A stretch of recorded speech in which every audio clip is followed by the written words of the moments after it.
Hello' বন্ধু বান্ধৱীসকল সকলোকে স্বাগতম জনাইছো আমাৰ এই চেনেলত। ফাইনেলি বন্ধু বান্ধৱীসকল SSC কনষ্টেবলৰ তোমালোকৰ পদ মুকলি হৈছে।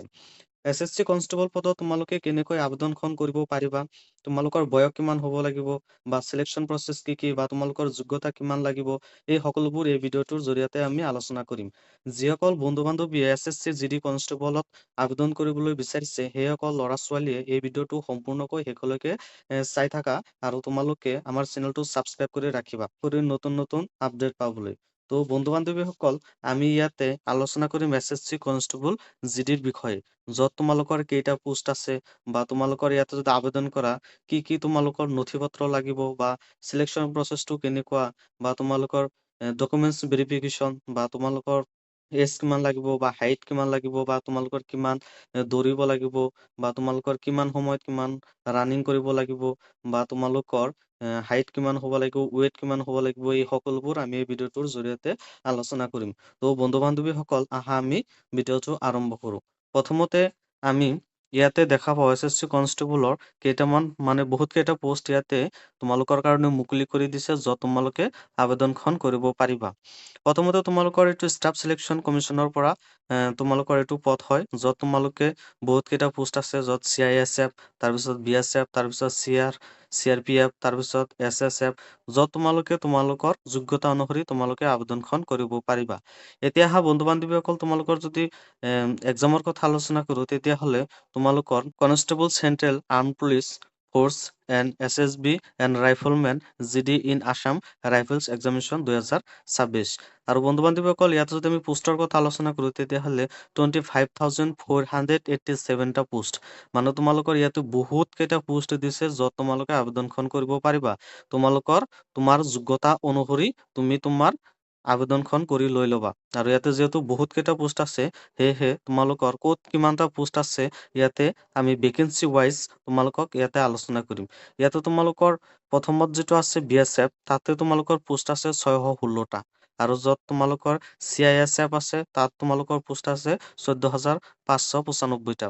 আৰু তোমালোকৰ CRPF যাত আছে, তো তোমালোকৰ পোষ্ট আছে 5,490টা। আৰু SSBত পোষ্ট আছে 1,764টা, 1,764টা তোমালোকৰ ইয়াতে পোষ্ট আছে।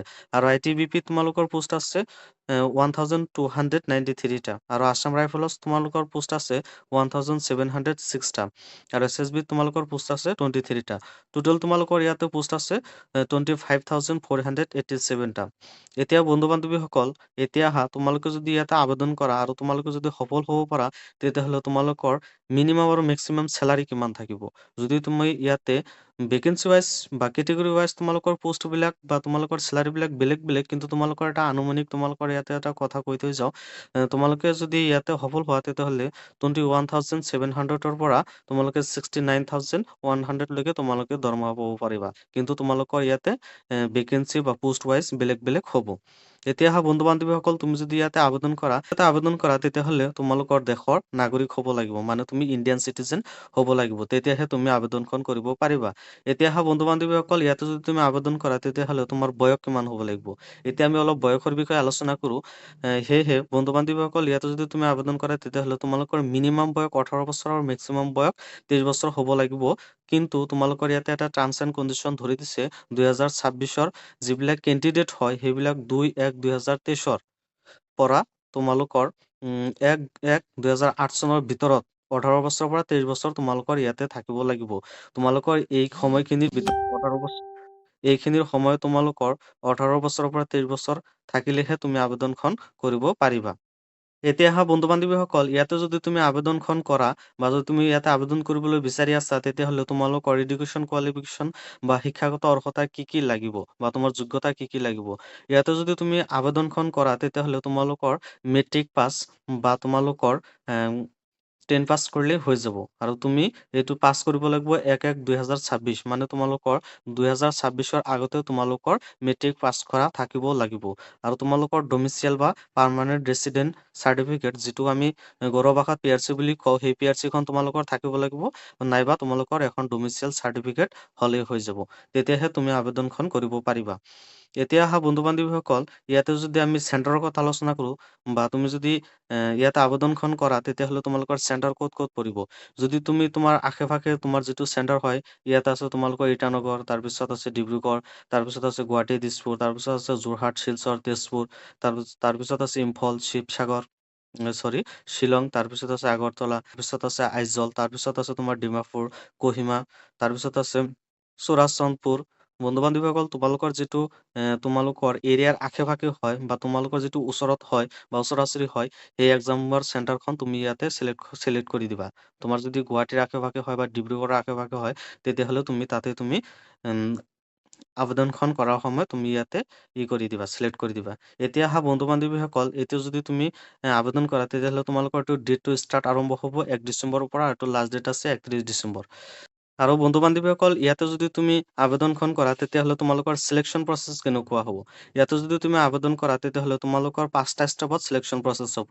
প্ৰথমত তোমালোকৰ কম্পিউটাৰ বেছড এক্সামিনেশ্যন হ'ব, মানে তোমালোকৰ যিটো ফাৰ্ষ্ট ষ্টেপ এক্সাম আছে, এইটো কম্পিউটাৰ মানে অনলাইনৰ যুগত তোমালোকে এইটো এক্সামখন দিব লাগিব। তাৰপিছত তোমালোকৰ ফিজিকেল ষ্টেণ্ডাৰ্ড টেষ্ট হ'ব, মানে ফিজিকেল ভেৰিফাই হ'ব। তাৰপিছত তোমালোকৰ ফিজিকেল ইফিচিয়েঞ্চি টেষ্ট হ'ব, মানে তোমালোকৰ যিটো তোমালোকৰ ফিজিকেলি আছে, সেইটো তোমালোকৰ হৈ যাব। আৰু ইয়াতে ডিটেইল মেডিকেল এক্সামিনেশ্যন, মানে তোমালোকৰ মেডিকেল চেকআপ কৰিব বা তোমালোকৰ মেডিকেল ৰিভিউ কৰিব। আৰু তাৰপিছত তোমালোকৰ যিটো লাষ্ট ষ্টেপ হয়, যদি তুমি এইখিনি পাছ কৰা, তেতিয়াহ'লে তোমালোকৰ এটা লাষ্ট ষ্টেপ থাকিব, য'ত তোমালোকৰ ডকুমেণ্টছ ভেৰিফিকেশ্যন কৰিব লাগিব। আৰু ডকুমেণ্টছ ভেৰিফিকেশ্যন কৰাৰ পিছত তোমালোকৰ যদি তুমি পাছ কৰা, তেতিয়াহ'লে তোমালোকে চিলেকশ্যন প্ৰচেছত বা মেৰিট লিষ্টত তোমালোকৰ নাম আহি যাব। এতিয়া অহা বন্ধু-বান্ধৱীসকল, ইয়াতে যদি তুমি আবেদনখন কৰা, তেতিয়াহ'লে তোমালোকৰ কুৱেশ্চন টাইপ বা তোমালোকৰ কিমান মাৰ্ক থাকিব বা তোমালোকে কিমান সময় থাকিব, এই সকলোবোৰ আমি ইয়াতে আলোচনা কৰোঁ আহা। বন্ধু-বান্ধৱীসকল, তোমালোকৰ ইয়াতে টোটেল 80টা মান, তাৰমানে 80টা তোমালোকৰ MCQs, মানে অপচনেল হিচাপত তোমালোকৰ 80টা প্ৰশ্ন থাকিব, য'ত টোটেল মাৰ্ক থাকিব 160, মানে 160 মাৰ্ক তোমালোকৰ ইয়াতে থাকিব। আৰু ডিউৰেশ্যন, মানে সময়ৰ কথা যদি আলোচনা কৰোঁ, তেতিয়াহ'লে তোমালোকৰ 60 মিনিটছ, ইয়ানি 1 ঘণ্টা তোমালোকৰ ইয়াতে সময় থাকিব। আৰু এইটো সম্পূৰ্ণ অনলাইন প্ৰচেছত এক্সামখন হ'ব। অলপ আগতে তোমালোকক কৈ দিলোঁ, এইটো কম্পিউটাৰৰ জৰিয়তে তোমালোকৰ এক্সামখন হ'ব। আৰু তোমালোকৰ এইটো মেট্ৰিক লেভেলৰ যিবিলাক কুৱেশ্চন আছে, সেইবিলাকে তোমালোকৰ ইয়াতে প্ৰশ্নখন কাটা হ'ব বা তোমালোকৰ প্ৰশ্নখন সন্মুখত দিয়া হ'ব। মেট্ৰিক ৱাইচেছ, মানে মেট্ৰিকৰ যিবিলাক তোমালোকৰ কুৱেশ্চন আছে বা তোমালোকে যিটো মেট্ৰিকত পঢ়ি আহিছা বা মেট্ৰিকত তোমালোকে যিবিলাক এক্সাম দিছা, সেই এক্সামৰ ওপৰত বেছ কৰি তোমালোকৰ ইয়াতে কুৱেশ্চনখন কাটা হ'ব। আৰু বন্ধু-বান্ধৱীসকল, ইয়াতে আৰু এটা গুৰুত্বপূৰ্ণ কথা, তোমালোকে ইয়াতে বা তোমালোকৰ যেতিয়া এক্সাম দিবা, তাতে তোমালোকৰ নেগেটিভ মাৰ্ক থাকিব। সেয়েহে বন্ধু-বান্ধৱীসকল, তোমালোকে ভালকৈ চাই-চিন্তি তোমালোকে এনচাৰখন দিবা। কিয়নো তোমালোকৰ ইয়াতে যদি তুমি এটা এনচাৰ কৰা, তেতিয়াহ'লেতো পজিটিভ মাৰ্ক পাবাই, কিন্তু যদি এটা এনচাৰ কৰিলা, যদি তোমাৰ ভুল হয়, তেতিয়াহ'লে তুমি 0.25 মাৰ্কছ তোমালোকৰ ইয়াতে নেগেটিভ হ'ব, মানে কাটা যাব। চাপ'জ তুমি এটা কুৱেশ্চন কৰিলা, তুমি 1 মাৰ্ক পালা। 1 মাৰ্ক পোৱাৰ পিছত তুমি যদি তাৰপিছত আৰু এটা কুৱেশ্চন ভুল কৰা, তেতিয়াহ'লে তাৰ পৰা তোমাৰ সেই 1 মাৰ্কৰ পৰা তোমালোকৰ 0.25, মানে তোমালোকৰ 4/1% তোমালোকৰ কাটা যাব। তো বন্ধু-বান্ধৱীসকল, তোমালোকে ভালকৈ চাই-চিন্তি তোমালোকে এক্সামখন দিবা আৰু কুৱেশ্চনটো ভালকৈ পঢ়ি তাৰপিছতহে এনচাৰ দিবা। এতিয়া তুমি যদি লেংগুৱেজৰ কথা আলোচনা কৰা, তেতিয়াহ'লে তোমালোকৰ বহুতকেইটা লেংগুৱেজত তোমালোকৰ কুৱেশ্চনবিলাক থাকিব, যেনেকুৱা ইংলিছ, হিন্দী, আছামিজ, বেংগলী, তাৰপিছত গুজৰাটী, কানাডা, কোঙ্কানী, মালিয়ালম, মণিপুৰী, মাৰাঠী, তাৰপিছত উড়িয়া, পাঞ্জাবী, তামিল, তেলেগু এণ্ড উৰ্দু। তুমি যিটো ভাষাত কমফৰ্টেবল হোৱা, সেইটো ভাষাতে তোমালোকে ইয়াতে এক্সামখন দিবা। এতিয়া অহা বন্ধু-বান্ধৱীসকল, তোমালোকে ইয়াতে যদি আবেদন কৰা, তেতিয়াহ'লে তোমালোকৰ কি কি ষ্টাডি কৰিব লাগিব আৰু তোমালোকে ক'ত কিমান মাৰ্ক থাকিব। জেনেৰেল নলেজ, যিটো ৰিজনিং আছে, তাত তোমালোকৰ 20টা কুৱেশ্চন থাকিব আৰু তোমালোকৰ তাতে 40 মাৰ্কছ থাকিব। আৰু তোমালোকৰ জেনেৰেল নলেজ, জেনেৰেল এৱাৰনেছ যিটো আছে, তোমালোকৰ তাতে 20টা কুৱেশ্চন থাকিব আৰু তাতে তোমালোকৰ 40 মাৰ্ক থাকিব। আৰু তোমালোকৰ এলিমেণ্টাৰী মেথামেটিক্স, য'ত তোমালোকৰ কুৱেশ্চন থাকিব 20টা আৰু তোমালোকৰ মাৰ্ক থাকিব 40। এতিয়া আহা তোমালোকৰ ইংলিছ বা হিন্দী। তুমি ইংলিছ তুমি যদি কমফৰ্টেবল হোৱা, তেতিয়াহ'লে ইংলিছ ল'বা। নহ'লে যদি তুমি হিন্দী লোৱা বা তুমি যদি হিন্দীত কমফৰ্টেবল হোৱা, তেতিয়াহ'লে তুমি হিন্দী ল'বা, য'ত তোমালোকৰ কুৱেশ্চন থাকিব 20টা আৰু মাৰ্ক থাকিব 40। টোটেল তোমালোকৰ কুৱেশ্চন হ'ব 80টা আৰু তোমালোকৰ ইয়াতে মাৰ্ক থাকিব 160। তো বন্ধু-বান্ধৱীসকল, ইয়াতে তোমালোকে কেইটামান তোমালোকৰ কিতাপ পঢ়িলেই হৈ যাব। যেনেকুৱা জেনেৰেল ৰিজনিং, তাৰপিছত জেনেৰেল নলেজ, তাৰপিছত ইংলিছ, তাৰপিছত মেথামেটিক্স। তোমালোকে এইবিলাক ভালকৈ পঢ়িবা। ৰিজনিঙতো তোমালোকৰ সহজেই তোমালোকে মাৰ্ক কেৰি কৰাৰ বহুত এটা অপচন ৰিজনিং। জাষ্ট খালি তুমি অলপ বুদ্ধি খাটোৱালে তোমালোকে ৰিজনিঙত পাছ কৰিব বা ৰিজনিঙত তোমালোকে 20 মাৰ্কছ পাব পাৰিবা। আৰু তোমালোকে যিটো জেনেৰেল নলেজ আছে সেইটো তোমালোকৰ ওপৰত ভিত্তি কৰি তোমালোকৰ এনচাৰখন দি দিবা আৰু তোমালোকে জেনেৰেল নলেজতো পাছ কৰি লৈ ল'বা। তো বন্ধু-বান্ধৱীসকল, আজিকালি বহুত বহুত কিতাপ বাহিৰ হৈ গৈছে, য'ৰ পৰা তুমি ৰিজনিং, মেথামেটিক্স, জেনেৰেল নলেজ সেইবিলাকৰ বিষয়ে তুমি অলপ পঢ়িব পাৰিবা, বা য'ৰ পৰা তুমি ইয়াতে পঢ়ি এক্সামখন দিব পাৰিবা। এতিয়া আহা বন্ধু-বান্ধৱীসকল, ইয়াতে যদি তুমি আবেদনখন কৰা তেতিয়াহ'লে তোমালোকৰ হাইট কিমান হ'ব লাগিব। যিহেতু ইয়াত আমি মেল ফিমেল দুয়োৰ বাবে কথা পাতি আছো বা আলোচনা কৰি আছো, সেয়েহে যদি তুমি মেল হোৱা তেতিয়াহ'লে 170 চেণ্টিমিটাৰ হাইট হ'ব লাগিব, আৰু তুমি যদি ফিমেল হোৱা তেতিয়াহ'লে 150 চেণ্টিমিটাৰ 155 চেণ্টিমিটাৰ 157 চেণ্টিমিটাৰ হ'লেই তোমালোকৰ হৈ যাব। আৰু যদি তোমালোকৰ ইয়াতে অলপ যদি ডিছক্ৰিপশ্যন সহকাৰে যদি বা তোমালোকৰ অলপ বহল সহকাৰে আলোচনা কৰোঁ, তেতিয়াহ'লে যদি তুমি ST হোৱা, তেতিয়া ST মেল হোৱা তেতিয়াহ'লে 160.5 চেণ্টিমিটাৰ হ'লেই হ'ব। আৰু যদি ST ফিমেল হোৱা তেতিয়াহ'লে 150 চেণ্টিমিটাৰ হ'লেই হৈ যাব। আৰু যদি তুমি ST কেণ্ডিডেটছ অফ এনি ষ্টেটত হোৱা তেতিয়াহ'লে 157 মেলৰ বাবে আৰু 147.5 চেণ্টিমিটাৰ ফিমেলৰ বাবে আছে। বন্ধু-বান্ধৱীসকল, তোমালোকে ইয়াতে চাই ল'বা কাৰ কিমান লাগে। তোমালোকৰ ইয়াতে দৰি দিয়া আছে, তোমালোকে ইয়াতে চাই লৈ তাৰপিছত আবেদনখন কৰি লৈ ল'বা। তাৰপিছত তোমালোকে ইয়াতে যদি চিষ্টৰ কথা আলোচনা কৰোঁ, তেতিয়াহ'লে তোমালোকৰ চিষ্ট থাকিব 80 চেণ্টিমিটাৰ, আৰু তোমালোকৰ মিনিমাম এক্সপেনশ্যন থাকিব 5 চেণ্টিমিটাৰ। ছোৱালীৰ বাবে কোনো ধৰণৰ তোমালোকৰ ইয়াতে চিষ্টৰ কথা বা চিষ্টৰ বিষয়ে আলোচনা কৰা নাই, বা ছোৱালীৰ বাবে চিষ্ট নালাগে। এতিয়া বন্ধু-বান্ধৱীসকল, এতিয়া যদি আমি কেটেগৰী ৱাইজ আমি চিষ্টৰ কথা আলোচনা কৰোঁ, তেতিয়াহ'লে তুমি যদি ST হোৱা তেতিয়াহ'লে 76 লাগিব, আৰু যদি তুমি মিনিমাম এক্সপেনশ্যন চেণ্টিমিটাৰ হোৱা তেতিয়াহ'লে 5 চেণ্টিমিটাৰ হ'লেই হৈ যাব। বন্ধু-বান্ধৱীসকল, ইয়াতে তুমি ভালকৈ চাই লৈ তাৰপিছত আবেদনখন কৰি লৈ ল'বা। তাৰপিছত তোমালোকৰো তেতিয়াহ'লে তোমালোকৰ যিটো আধাৰ ৰিজন আছে, মানে তুমি যদি মেল হোৱা তেতিয়াহ'লে 5 কিলোমিটাৰ তোমালোকৰ 24 মিনিটত দৌৰ মাৰিব লাগিব। মানে তোমালোকৰ 24 মিনিটত 5 কিলোমিটাৰ দৌৰ মাৰিব লাগিব। আৰু যদি তুমি ফিমেল হোৱা তেতিয়াহ'লে 1.6 কিলোমিটাৰ তোমালোকৰ 8.5 মিনিটত, মানে 8.30 ছেকেণ্ডত তোমালোকৰ ৰাণ মাৰিব লাগিব। আৰু যদি তুমি লাডাখ ৰিজনৰ হোৱা তেতিয়াহ'লে তোমালোকে 1.6 কিলোমিটাৰ 7 মিনিটত পাৰ কৰিব লাগিব মেলৰ বাবে, আৰু ফিমেলৰ বাবে 800 মিটাৰ ইন 5 মিনিটছ, মানে 5 মিনিটত 800 মিটাৰ মাৰিলে তোমালোকৰ ইয়াতে হৈ যাব।